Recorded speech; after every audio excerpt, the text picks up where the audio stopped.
اعوذ باللہ من الشیطان الرجیم بسم اللہ الرحمن الرحیم۔ Class 9 subject Urdu. پیارے بچوں، ہم نے پریویس لیسن میں خاکہ نگاری اور مرزا فرحت اللہ بیگ کے بارے میں پڑھا۔ تو ہم نے خاکہ نگاری کے بارے میں پڑھا۔ خاکہ انگریزی لفظ اسکیچ کا کہتے ہیں جس میں قلمی تصویر کھینچی جائے اسے ہم خاکہ کہہ سکتے ہیں۔ اس کے علاوہ خاکے میں انصاف سے کام لیا جانا چاہیے۔ خاکہ نگار کے لیے لازمی ہے کہ وہ متعلقہ شخص سے مرغوب نہ ہو بلکہ اس کا انداز بیان جانبدارانہ ہونا چاہیے، اور خاکہ کے لیے ضروری ہے کہ اس میں مزاح کی چاشنی بھی ہونی چاہیے تاکہ قاری پڑھتے پڑھتے لطف اندوز ہو جائے۔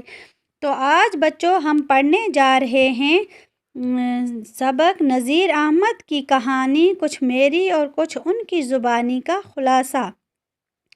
تو یہ ہے نذیر احمد کی کہانی، کچھ میری اور کچھ ان کی زبانی۔ خاکہ ہے جو فرحت اللہ بیگ نے اپنے استاد جناب مولوی نذیر احمد کے بارے میں بڑے اختصار مگر بلیغ انداز میں لکھا ہے۔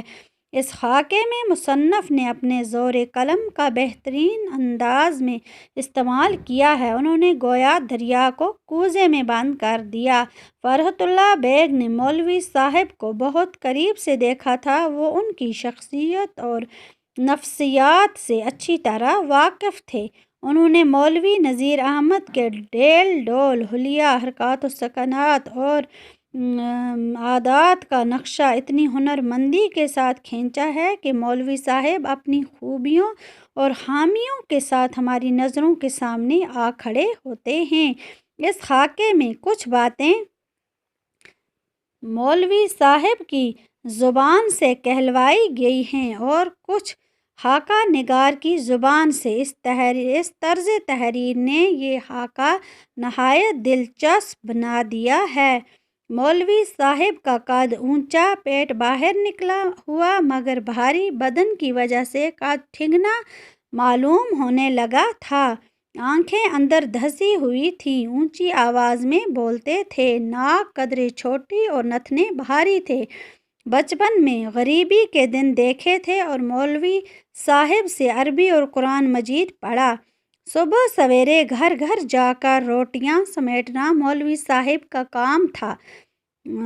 روٹیوں کے عوض ایک ہمسایہ لڑکی مصالحے پسواتی تھی، وہی لڑکی بعد میں مولوی صاحب کی بیوی بن گئی۔ مولوی صاحب نے کئی کتابیں لکھیں مگر قرآن مجید کے اپنے ترجمے پر ان کو بڑا ناز تھا۔ اس خاکے سے ہم مولوی صاحب کی ظرافت بولتے ہیں بیٹا ادب میں ہنسنے ہنسانے کو، سنجیدگی اور کلام پاک سے ان کو غیر معمولی دلچسپی کے بارے میں بھی کافی معلومات حاصل کرتے ہیں۔ اس خاکے کا اسلوب نہایت بلیغ اور زبان نہایت شستہ ہے۔ پیارے بچوں، اس کے آپ اپنی کاپی پہ اچھی طرح سے پین ڈاؤن کرنا اور لکھنا، اور اپنی کتاب سے بھی اس خاکے کو اچھی طرح سے پڑھنا تاکہ آپ کو اچھی طرح یہ سمجھ میں آ جائے۔